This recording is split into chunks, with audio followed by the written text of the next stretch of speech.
Hallo, hier ist Andrea von 10 Talente. Ich zeige dir in diesem Video, wie du solche Ohrsteckerchen machen kannst.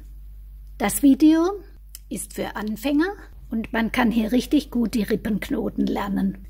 Ich habe hier extra helle Farbe genommen, damit ich dir auch zeigen kann, wie man die Fäden verschmort, ohne dass sie braun oder schwarz werden. Wenn dich das interessiert, bleib dran.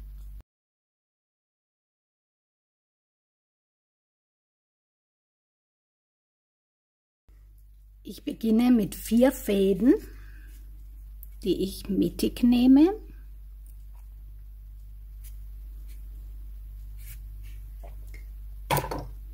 Und an meinen Rahmen klemme.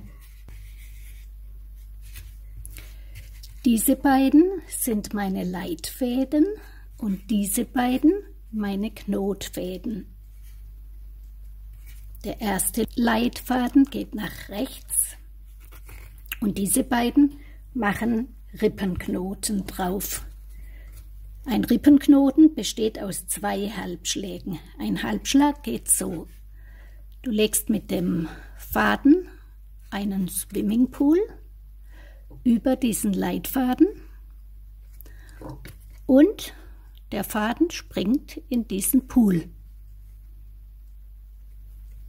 Dann hältst du deinen Leitfaden ganz gerade und stramm. Dein Knotfaden rutscht daran herunter wie an einer Rutschbahn. Erster Halbschlag. Du legst nochmal einen Swimmingpool über diesen Leitfaden, gehst rein in diesen Pool mit dem Faden, hältst den Leitfaden stramm, ein kleines bisschen nach oben und der Faden rutscht daran herunter. Genau das Gleiche machst du mit dem nächsten Faden. Das sind jetzt horizontale Rippenknoten. Oder man kann auch sagen horizontale doppelte Halbschläge. Die nächste Reihe mache ich jetzt genauso. Und wenn ich meinen Leitfaden stramm halte, halte ich den nicht so stramm, sondern immer ein bisschen über die vorige Reihe. Das bewirkt, dass meine Reihe ganz dicht an die vorige Reihe ranrutscht.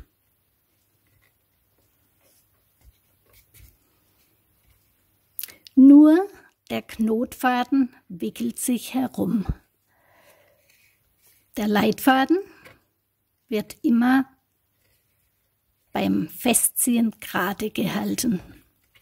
Jetzt habe ich 2 kleine doppelte Halbschlagsreihen.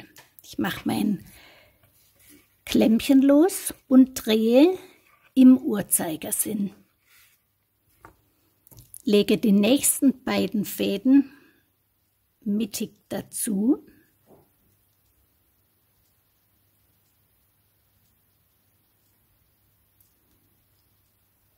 Die Mitte soll hier unten sein. Und ich klemme wieder ein. Jetzt möchte ich, dass meine Fäden nicht so schräg gehen, sondern sie sollen hier eine gerade Reihe bilden. Deswegen mache ich mit der Stecknadel so einen Umlenkpunkt. Das ist mein Leitfaden, der legt sich jetzt wieder oben drüber und ich mache 2 Rippenknoten, wie ich vorhin gezeigt habe.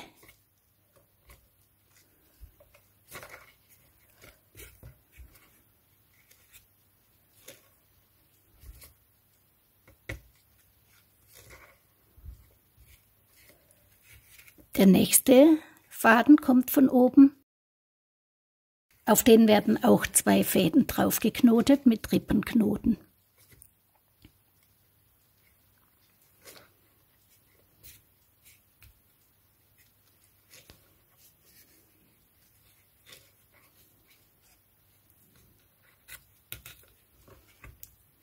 Ich drehe im Uhrzeigersinn und lege meine nächsten beiden Fäden dazu, mittig.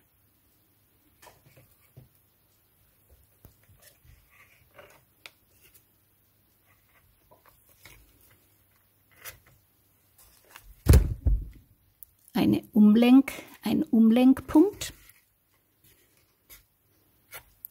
Diese sind meine Leitfäden und ich mache wieder eine horizontale Reihe über 2 Fäden. Der erste und der zweite Faden. Der nächste Leitfaden.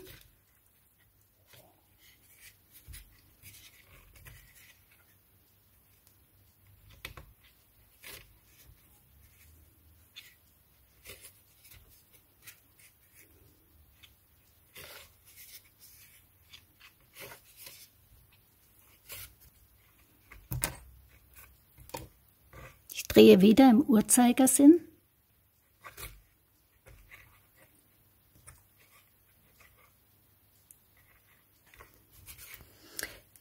Bevor ich jetzt dieses 4. Segment mache, schiebe ich nochmal diese Fäden hier ein bisschen hoch. So, bisher habe ich immer von hier, von links über rechts geknotet. Dieses Mal muss ich es anders machen. Ich knote mit diesen Fäden, die von rechts kommen, über links. Denn das Muster ist so, dass jetzt diese Reihe hier dominant sein muss. Das heißt, die Reihe, die dominant ist, die macht auch den Leitfaden. Denn der Leitfaden bestimmt die Richtung und ist dominant. Ich lege also meinen Leitfaden über die anderen beiden und mache jetzt diesen Swimmingpool nach links, weil auch mein Leitfaden nach links geht. Ich lege den Swimmingpool und springe hinein. Nochmal ein Pool und springe hinein. Ich lege nochmal einen Swimmingpool und springe hinein und nochmal. Fertig. Der nächste Leitfaden.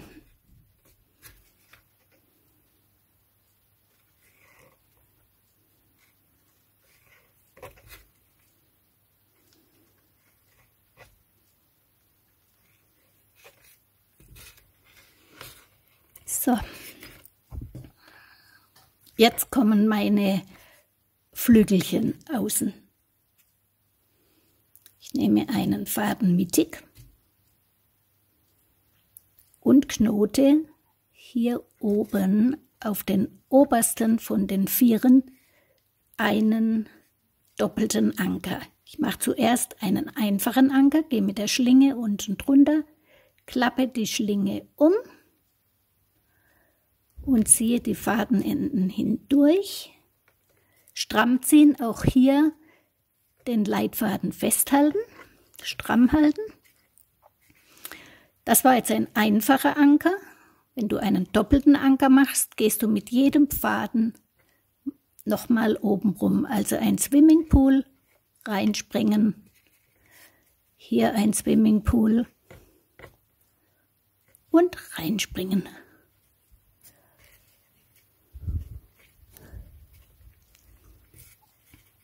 Dann knote ich diese beiden Fäden auf all diese 3 Fäden drauf. Die werden jetzt zu Leitfäden.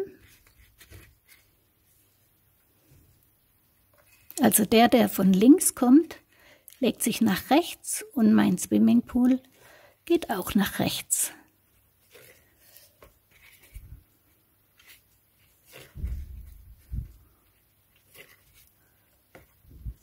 Wenn die Reihen unterwegs sich ein bisschen verbiegen, das macht nichts. Nächster Faden wird Leitfaden.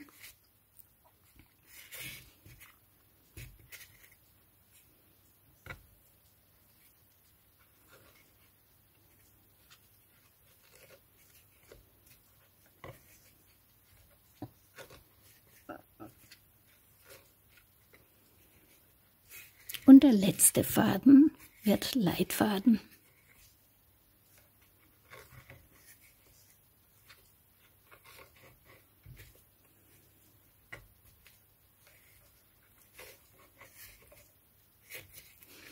Wenn ich nur einen Halbschlag mache und das nicht mehr weiß, ob ich schon 2 gemacht habe oder eine, du erkennst das daran, dass der Faden nicht oben herauskommt, sondern unten, ganz weit unten rauskommt.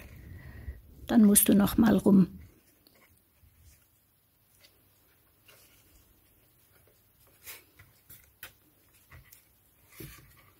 Drehen. Diesmal gegen den Uhrzeigersinn, aber das ist egal, du kannst auch andersrum. So, jetzt habe ich hier 4 lange Fäden und 2 kurzen, also insgesamt 6 Fäden. Die kurzen lege ich weg und auf die langen mache ich das nächste Seitenflügelchen.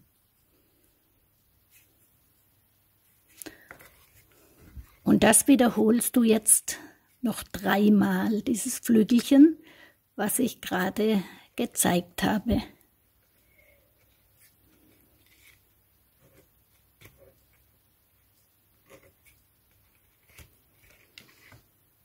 Alle meine 4 Seiten sind jetzt fertig. Und ich zeige euch jetzt noch, was wichtig ist beim Abschmoren, dass eine helle Farbe nicht braun oder schwarz wird. Denn das sieht nicht schön aus. Also, worauf kommt es an? Zuerst einmal hast du jetzt hier Knotfäden, die man abschmoren muss, und du hast Leitfäden, die man abschmort. Auf den Leitfäden können die Knotfäden herumrutschen. Im schlimmsten Fall auch vorne herausrutschen. Deshalb ist es wichtig, dass du zuerst deine Knotfäden nochmal gut fest anziehst und die zuerst abschmorst. Bei hellen Fäden ist es ganz wichtig, dass du kurz abschneidest und beim Schmoren an den blauen Teil der Flamme langsam hingehst, bis es schmilzt. Also schmoren statt brennen ist hier die Devise. Wenn es brennt und eine offene Flamme gibt, dann wird es schnell braun oder schwarz und das wollen wir nicht. Nochmal gut festziehen. Du kannst es auch nach hinten ziehen und dann kurz schneiden.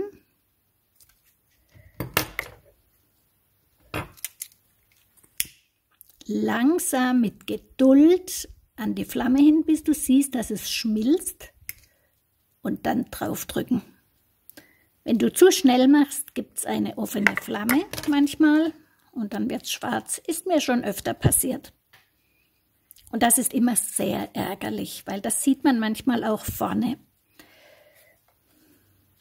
Und ich muss zuerst diese Knotfäden nochmal fest anziehen, damit die mir nachher nicht vorne rausrutschen, wenn ich die Leitfäden abschmore. Wenn die Leitfäden nämlich abgeschmort sind, kannst du deine Knotfäden nicht mehr gut festziehen.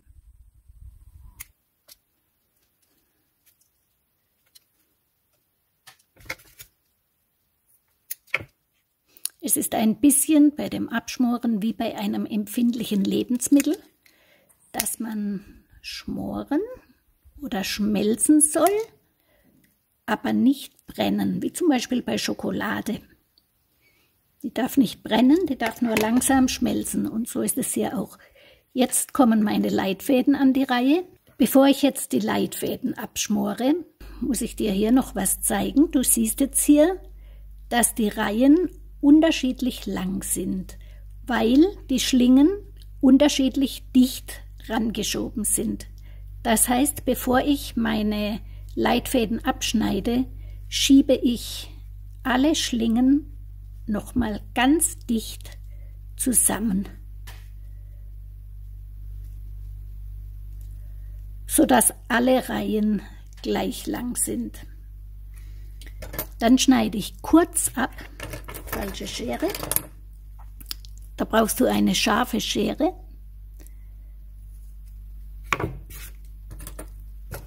Man sieht es im Video nicht so gut, aber ich bleibe mit meinen Fäden am blauen Teil der Flamme und drücke meine geschmorten Fäden nach hinten. Und so machst du das bei allen anderen Vierecken.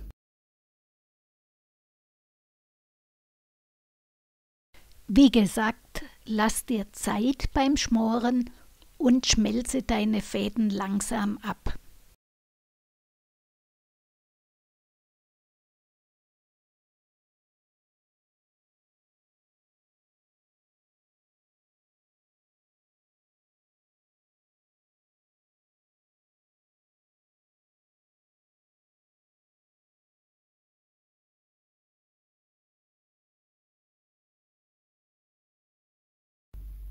Und hier die Rückseite.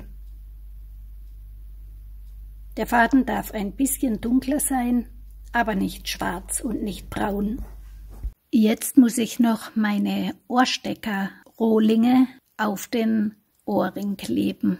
Wie macht man das, dass der nachher auch hält? Ich muss zuerst mal meine Platte prüfen, ob die überhaupt ganz glatt ist. Und diese Ohrstecker, die ich hier habe, die haben am Rand einen ganz kleinen Grat vom Stanzen. Und das hält nicht auf deinem geknüpften Teil.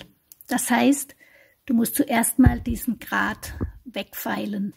Das geht nur mit einer Metallfeile und du kannst den Ohrstecker auch besser packen, wenn du hinten drauf ein Silikonsteckerchen machst. Man feilt immer in die gleiche Richtung.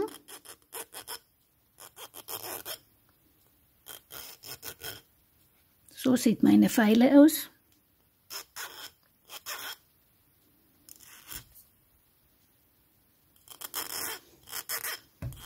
Man merkt das schon am Feilen, dass da ein Widerstand ist und ein Grat hoch steht.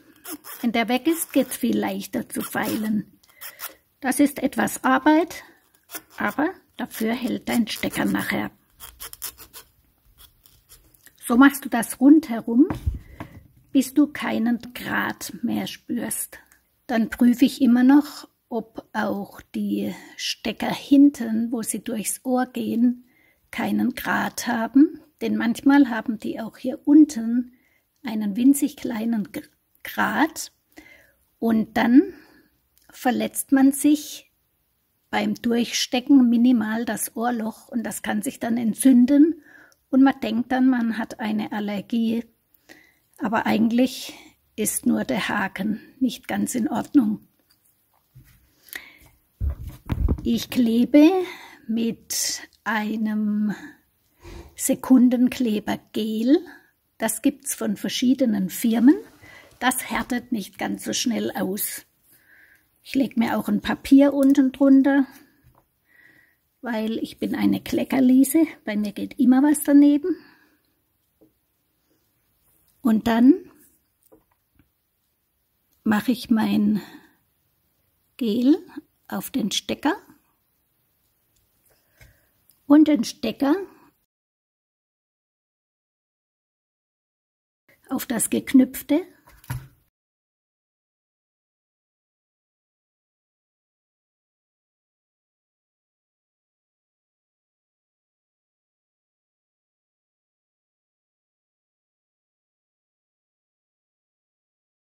Der Kleber ist übrigens nach 5 bis 10 Minuten so fest, dass er nicht mehr abgeht. Jetzt siehst du hier vom Kleber eine weiße Stelle, wo der Kleber durchgeschlagen hat. Ich habe herausgefunden, dass der meistens weggeht, wenn man mit dem Feuerzeug drüber wedelt. Also so. Das tut überhaupt dem Faden ganz gut. Wenn man nochmal drüber wedelt, dann schmilzt das Wachs und die Farben werden intensiver. Hier siehst du den Unterschied. Das war der mit dem Feuerzeug behandelte und der ohne. Ich will auch noch einen anderen Kleber ausprobieren, den mir Susanne Alexandra Gross empfohlen hat. Sobald ich den mal ausprobiert habe, berichte ich euch. Danke fürs Zuschauen und tschüss bis zum nächsten Projekt.